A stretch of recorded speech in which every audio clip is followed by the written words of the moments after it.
I think that it's a good time for leftists, principled leftists, to not focus all their like. If you got 100 people, okay, like 15 of y'all pressured the Republicans too. Like, we can't just focus all our energy on Democrats. There's a whole nother party I think there's, there, and like, sorry to interrupt, but I think like to capsulate your point, because I understand what you're saying, is that now's a great opportunity, strategy wise, looking forward. That now that we are in this new position, we know Medicare for all would need at least 60 votes to pass the Senate to go past the filibuster and budget reconciliation and all that stuff. What's the first Republican in our way? Democratic Senator Joe Manchin. And like, I'm sorry you just said let's start going for Republicans, but that's the most conservative Democrat, for example. That's the one in West Virginia. That's one that's very easy to replace. And that's also another one that Republicans are going to read the tea leaves on and go, okay, that's Joe Manchin, and he was the dumbass martyr. So if the Republicans are going to take on your idea, Bam, and decide to start accepting further left policies, albeit watered down policies, like we start to move the Republicans to Mitt Romney's healthcare plan, while the Democrats are starting to move more towards like a Medicare for all thing, then like Yahtzee, yeah, that's a good idea. But I think that still comes down to picking which people you are fighting and picking smartly for that, and being strategic about where that goes. but what I'm saying is there's a lot of people, and like we don't have like we got a lot of people, and there's these like we don't have to just focus on the Democrats is what I'm saying. Also, like it's not necessarily the Republican politicians, it's like where like the places where like their constituents.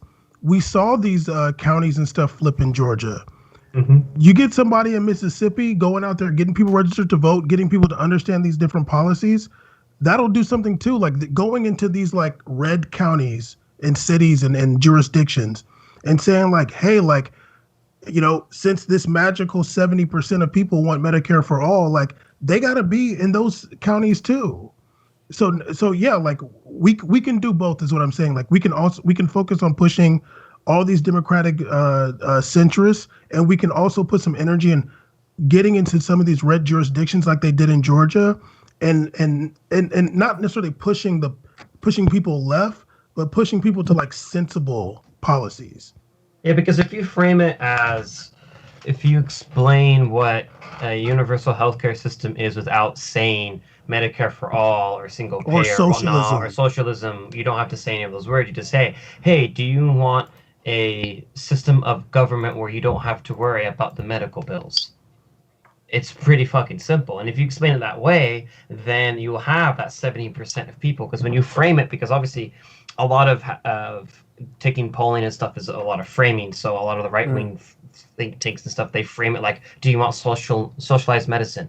A lot of people will say no. But then if you frame the question a different way of like, hey, do you want a healthcare system, again, where you don't go bankrupt them, or you don't have to worry about bills, or you can go in and all this other jazz, then people are weighing for in favor of that, which obviously is a universal healthcare single payer system. So if you get that out and that information out more to the masses and stuff, which is slowly getting there, then that's one way to swing more of these right-wing people into pressuring their representatives in the Republican Party. So that's, I understand now what you're trying to say now, Bam. And that part I do agree with, because I always say, try to be reasonable with these people and your left things, but don't frame it as a left position, because obviously as a resident socialist, everything I do is very extreme, but I'm not going to frame it in that way, because people already in this country already have a negative connotation of a lot of these leftist ideas. So if you frame it in different ways that people you can explain it to them and they get an idea of it, then you can they can start pressuring the members of their own party. Seize. I forgot what I was going to say. Sorry, I love you. And Sean, for the record, like you don't get to claim to be the resident socialist. I'm literally wearing the Democratic Socialist Social Club sweater for a reason. That's Democratic Socialist. That's some bullshit. I'm wearing a socialist country sweater. Yeah, there we go. I'm trying to free Hawaii. Let's go. Take them damn telescopes off my island. Listen, I'm not going to put Caesar on blast. I just let him get his points here. Also, I thought I was like thinking of a good way. You know, they could also framed like when they were talking about like hospitals and healthcare. People say, "Oh, well, I don't want Medicare for all because I don't want like the hospitals would just be super packed," as if they're not already. You could just be like, "Wouldn't you want to pay for your? Wouldn't you want to pay for?" Wouldn't you want to pay for healthcare that could provide to you faster times into your own favorite doctors and practices? Yeah, because if you do Medicare for all and you do these programs, you can actually pay for higher level healthcare insurance that people aren't going to be as willing to do because they'll be receiving free. And your favorite doctor at Hogue or whatever is going to be easy access to get in because it's just we can just go to the free spots if you want to, and those will be more expensive. So, thus, in theory, less people will be there. I think one of the best things that the Trump administration, the Republican Party has done in the 4 years is they do an excellent job of communicating to their base. They do a great job of whether, of course, it's not accurate or it's a bunch of fallacy or lies or even racist at times, but they communicate it effectively that unites the whole party. And if people don't fall in line with that, what happens? It becomes a musical chair. You're in, you're out. Mike Pence in one day became public enemy number one. They don't care about flipping on somebody. So I mean, obviously these people are damn near radicals or insane. But I'm saying, like, I think the Democratic Party could take a lot of notes into how how communication was sent out, you know, and how they're able to talk to people. Especially what Bam brought up was my favorite point is talking about, hey, look, we saw Georgia flip not only blue for presidential, but also for the Senate vote. They both their seats for the senators are blue. I mean, they're right there in that middle of that red South. Anybody over there is willing to flip at any time, especially that I know COVID-19, as cute as Florida thought they were, COVID-19, I'm sure hit a lot of those communities harder than we even ever know. A lot of those regions in Mississippi and others in the South have a lot of socioeconomic issues. And I'm sure if you talk to them and had the right people speaking to them, they would be willing to go along with the party that is more in line with helping them, not helping their businesses they work for, not helping the companies they go to get healthcare coverage or whatever, but helping them as people as individuals. If that's communicated to them, I think you could see a flip or even a change in the county might set the precedence for the future. Look, the prophet Rahm Emanuel has this really good quote out there that I want to emphasize and get out there. He once said, "You never let a good crisis go to waste." and I think that's a really good point here. And like, it's an argument that, of course, fuck Rahm Emanuel and his entire family. I don't really mean that, but the idea there is something that friend of the show Jimmy Dore has been kind of pointing out to for a very long time, right? That we are going to have to, why did I take that camera? We are going to have to get to a place where we are starting to tie the material conditions that people are currently existing with the policy solutions that the left of the Democratic Party is advocating for very strongly. And that includes tying the COVID-19 botched handling of that as to, hey, wouldn't it be great if we had one central system that was like taxpayer funded and operated for, that allowed us to equally distribute this vaccine? I mean, we're going to talk in a moment about how poorly the vaccine is being handed out and distributed, but we had problems with our healthcare system before COVID-19. Wouldn't it be great if we had some ways to solve this now? Doesn't this accentuate the issue now, right? And so we can begin having that argument. We can begin challenging Democrats. We can't put the cart before the horse. We have to remember how this goes, because I think we're all, a lot of us on the same page on the show and the broader left. First, you have to make a thing popular, which it is, but then you have to provide the pressure. So you have to go out and do like a campaign with people and say, this is a thing you like, this is a thing all of your friends and neighbors like, this is the thing that would help all of you, this is who's against it. And then those people are immediately activated to start to put pressure in increasing numbers on politicians of all kinds, ones who are moderate Democrats, ones who are moderate Republicans, to do, hey, do this thing. And then all of a sudden, the people who can potentially throw them out of office in 2022, which is looking to be a pretty bad map for Senate Republicans, this could be an opportunity to kind of tick all the boxes. We're pressuring the Democratic Party from the left. We're passing Medicare for all, which is popular. We're getting Republicans to maybe turn, and maybe if they're not on our side or maybe we can't trust them, they're at least advocating for better policies that'll help people in the long run. We can get all these wins done if we just actually, I think, focus as a coalition and walk and chew gum at the same time. But hopefully we don't need some more Twitter discourse to distract us from that actual goal we have. That is more within our grasp than ever. I heard Jimmy Dore and I perked up. Yeah, it's about time. I mean, like, this... Can we go in or what? I'm fucking waiting. What?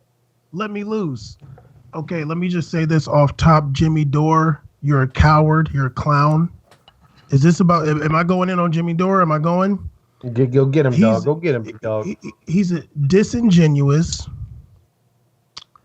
uneducated, blowhard. He's someone that, I mean, there's a lot of clout chasers out there, but he's taken the reins from Glenn Greenwald. Like, Glenn Greenwald is on a downward spiral in his clout chasery. Jimmy Dore took this force the vote hashtag and just took clout chasing to 10. Sadly, he got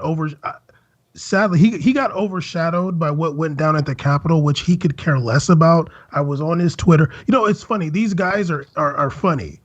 What they do when they like really care about something is that they actually tweet about it, like write it out. But you can tell when they don't care because they just retweet somebody. It's cap and it's fugazi. I'm onto it. Now, Jimmy Dore was doing the whole force the vote thing, and I know he got a lot of support for that from different people. Just bullshit. But for me, I'm not going to be taking like direction from somebody. I like it sounds hot, but like I know that you actually don't even know how government works.